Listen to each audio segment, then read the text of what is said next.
Hello everybody, apakah kalian butuh duit? Enggak apa-apa, kalian enggak sendirian lur.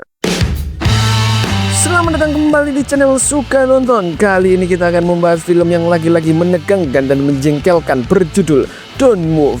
Film yang rilis tahun 2024 ini menceritakan seorang wanita sedih yang diculik oleh psikopat yang juga lagi sedih. Dan si wanita disuntik obat kelumpuhan total. Namun si wanita tetap berusaha agar bisa kabur. Oke, siapkan kopi, roti, indomie, nasi, panci, istri, papi, tipak tani atau apapun itu agar lebih asyik nontonnya. Mau subscribe atau tidak itu menandakan siapa diri Anda sebenarnya. Tanpa berlama-lama dan berkata-kata, mari ditonton lur.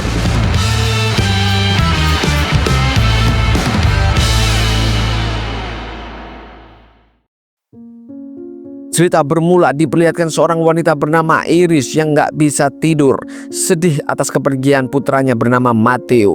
Satu-satunya benda kenangannya yang tersisa adalah mainan perahu. Sementara suaminya turuai. Akhirnya Iris memutuskan untuk mengendarai mobil demi menenangkan pikirannya. Dia kemudian sampai pada suatu tempat angker di mana lokasi itu ternyata tempat di mana putranya menghilang dan mati. Ia melihat inisial nama putranya yang terukir di pohon. Kenangan tersebut membawa Iris pada perasaan putus asa. Dan saat ia mendekati jurang, pikirannya penuh dengan pemikiran untuk anjlok agar bisa bersama putranya lagi.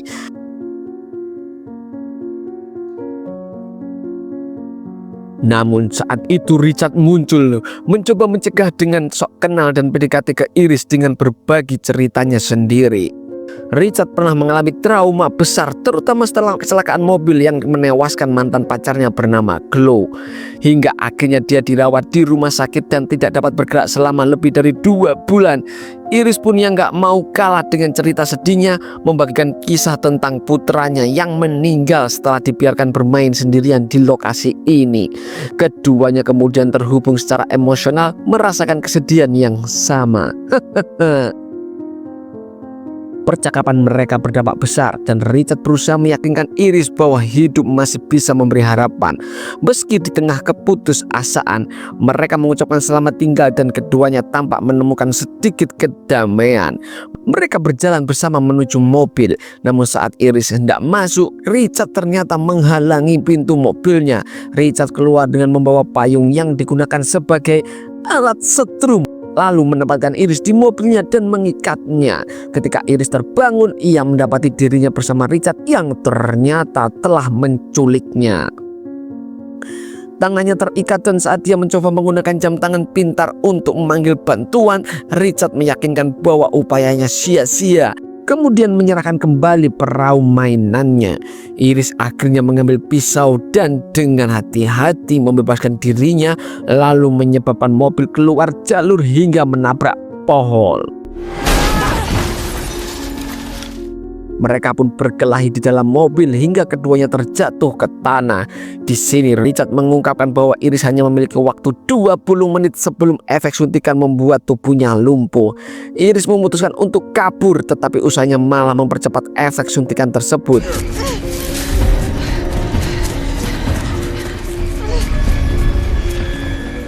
Richard terus mengejar Iris dan Iris menyadari bahwa kemampuan fisiknya semakin melemah.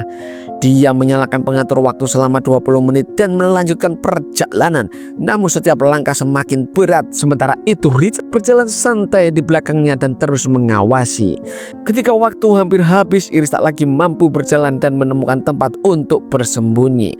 Richard kehilangan jejaknya sementara Iris diam-diam bersembunyi di bawahnya. Saat semut mulai mereapi wajahnya, dia tidak tahan dan berteriak karena semut telah menggigit pantatnya yang membuat ketahuan lur. Iris kemudian masuk ke dalam air meski tidak bisa berenang dan menyerah pada arus hingga terseret ke arah pohon. Dia menggunakan lengannya untuk bertahan di permukaan saat kakinya gagal menahan. Sementara waktu pun terus berjalan. Dalam kondisi lumpuh dan tak bisa bergerak, Iris hanya mampu mendengar dan melihat sekitar. Saat ia berbaring tak berdaya, tiba-tiba mobil pemotong rumput pun mulai mendekat. Iris menutup matanya, namun suara tersebut berhenti. Di saat itu muncul seorang bernama Bill yang mencoba membantu Iris. Ketika menyadari bahwa dia tidak responsif, Bill memutar tubuhnya dan menggerakkan jarinya di depan wajah Iris untuk melihat apakah dia dapat melihatnya. Iris memberikan sinyal dengan kedipan 1 kali untuk ya dan 2 kali untuk tidak. Billy pun membawa Iris pulang. Meskipun dengan usaha yang cukup berat, beberapa saat kemudian terdengar ketukan di pintu. Iris berkedip berulang kali untuk memberikan sinyal bahaya kepada Bill. Ketika pintu dibuka, ternyata Richard yang berdiri di sana mengaku mengalami kecelakaan mobil dan sedang mencari istrinya. Bill memintanya menunggu di luar lalu masuk untuk mengambil telepon. Richard kemudian berpura-pura merasa kurang sehat dan meminta meminjam telepon, mengaku kehilangan ponselnya. Sambil mencoba membangun kepercayaan, Richard bertanya apakah Bill tinggal dengan istri, berusaha mendapatkan petunjuk tentang keberadaan Iris. Bill menjawab bahwa istrinya sudah meninggal karena serangan jantung. Saat telepon berdering, Richard tidak langsung menjawabnya karena dia tadi berbicara bahwa teleponnya telah hilang, membuat Bill curiga. Bill lalu berimprovisasi berpura-pura telah menemukan Iris dan mengatakan bahwa dia mungkin berada di gudang. Ketika Richard mencoba mendekati tempat tersebut, Bill mendorongnya hingga jatuh ke arah buku. Setelah itu Bill berhasil meminta bantuan, memicu perlawanan sengit di mana ia akhirnya berhasil mengendalikan situasi.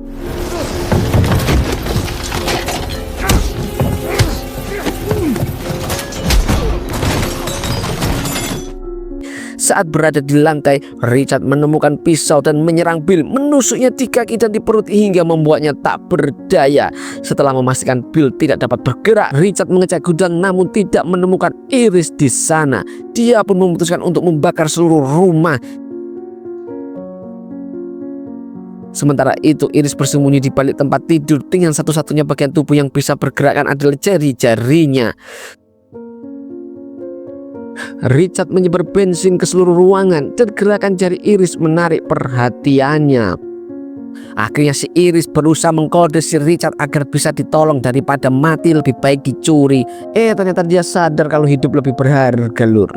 Saat melihat jejak darah di bawah tempat tidur, dia menyadari bahwa Iris bersembunyi di sana. Richard menyalakan api dan berjalan keluar masuk ke mobilnya. Namun saat mesin mobil dihidupkan, Richard mengecek kembali dan memutuskan untuk mengambil Iris, menempatkannya di kursi samping.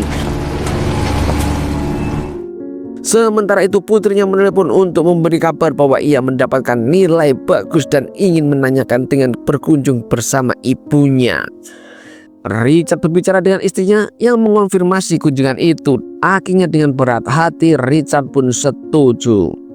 Singkat cerita, karena bahan bakar hampir habis, dia berhenti di pom bensin, mengenakan kacamata hitam dan meninggalkan Iris sendirian di mobil. Iris mencoba mencari cara untuk meloloskan diri. Dia menggerakkan tangannya perlahan ke sabuk pengaman untuk membebaskan dirinya dan memiringkan tubuhnya ke arah jendela, melihat sekeliling. Seorang anak mendekati mobil membawa ingatan tentang putranya kembali. Ketika sang ibu anak datang menghampiri, Richard segera kembali dan memarahi Iris dan memperketat sabuk pengaman Iris dan kemudian menyimpan perlengkapan di balik kemejanya. Ketika sampai di lokasi mobil yang tertabrak tadi, lur, ia memasang kabel di kendaraannya untuk menghadapi kemungkinannya akan datang. Di luar mobil, seorang petugas polisi mendekati dan mengetuk jendela.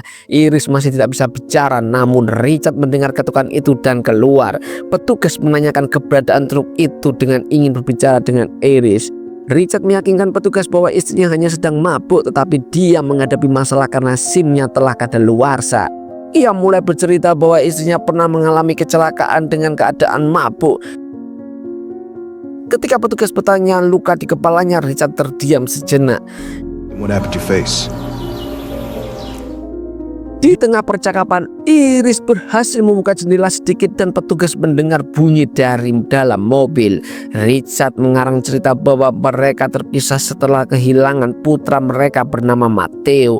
Iris berbisik pelan meminta tolong dan petugas melihat sesuatu di balik baju Richard lalu mencoba menghentikannya. Namun Richard menyerang petugas dengan alat derek yang disembunyikan dan melumpuhkannya. Setelah itu dia dikembalikan ke mobil yang sudah direndam dengan bensin. Pada momen ini kita melihat bahwa alat injeksi sudah tidak berada di posisi awalnya karena Iris telah menggerakkannya lebih dekat selama perjalanan mereka. Iris akhirnya mulai dapat berbicara, Lur. Akhirnya Richard berbicara dan mulai menceritakan bagaimana dirinya terpaksa terikat di tempat tidur selama 2 bulan, membuat hampir kehilangan akal. Ketika Iris mencoba menyentuh sisi emosionalnya, dia mengatakan bahwa tindakannya ini dapat membuatnya kehilangan istri dan putrinya jika tetap dilanjutkan. Namun Richard malah mengubah rencananya, berencana untuk menenggelamkan Iris karena waktunya hampir habis. Dalam usaha terakhir, Iris mencoba menyuntikkan obat ke kakinya, tetapi ia tak cukup kuat untuk melakukan dengan benar karena belum sepenuhnya dia kembali normal, Lur. Richard mengambil suntikan tersebut dan membuangnya hingga kosong, membuat Iris berteriak. Setelah itu Richard mengambil pisau dan perlengkapan lainnya, membawanya ke perahu dan mempersiapkan Iris untuk apa yang ia sebut sebagai tujuan terakhir. Iris menangis yang menarik perhatian Richard. Ia memintanya untuk mengeluarkan mainan perahu Matteo dari sakunya. Richard menurut, tetapi tanpa sadar Iris telah mengambil pisaunya lalu menusuknya tepat di lehernya. Ketika Richard mengambil senjata, Iris menggerakkan perahu menyebabkan senjatanya jatuh dan dia terjatuh ke dalam air. Iris segera mengambil pistol dan menembak Richard. Tak lama kemudian perahu mulai tenggelam dengan bagian tubuh yang belum sepenuhnya dapat dikendalikan. Iris ikut terseret ke dalam air bersama perahu.